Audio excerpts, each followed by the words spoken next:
Бірінші ішкен кезде кәдімгідей қоздырады.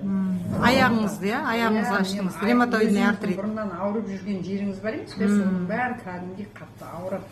Мен деген солай ауыртып, сосын дәрігерге дереу хабарластым мен. Менікі одан да ауырып жатыр мына ішем. Сөйтіп, қорықпаңыз, ол қозғайды, сол үшін ана дозасын кішкене азайтып, шеберіңіз тоқтатпаңыз деп. Сөйтіп тоқтатпайсың.